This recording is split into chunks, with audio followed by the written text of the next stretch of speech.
kalintek may nag-comment sa post ko. At wala yagin comment sa akon niya nga post niya. Baligin PM niya lang ko. Ang hambal niya sa akon. Paano ko na ako magkasuldo sang dako? Kag paano ko na ako magdamo sang kwarta ko?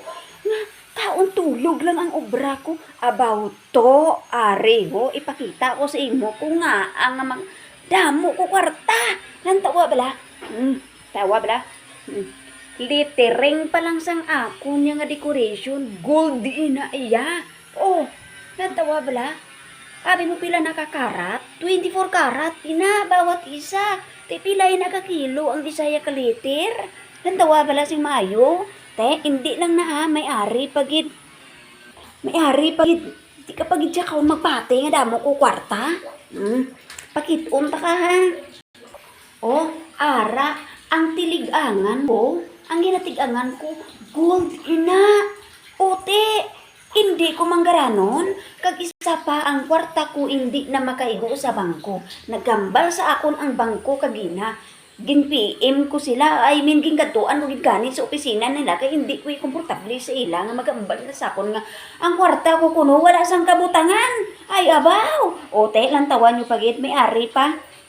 Ang ginakuhit sang akon nga bibig, brilyante. Lantawa bala, brilyante ini. Ote, maano ka, kag hindi pagid ina ang akon nga ipakita sa imo, may-ari pa. Manakita mo ining ginabanyos ko sang akon nga, nga akon nga panit, 24 carats gold. Ipakita ko sa imo ang unod ha. Sige, watch and learn. Agud bala mapati kag isakon nga mayaman ako. Hindi mo lang makita, oh. Lantawa sing maayo. Gold ina. Te, gakinang-kinang na siya. Kag kung imon na siya nga i-blend, oh. Lantawa siyang maayo kay gakinang-kinang ina. Abi mo lang siguro ka-joke-joke ako. Wala ko ka-joke-joke kay gold ina nga matuhod. O te, mano ka?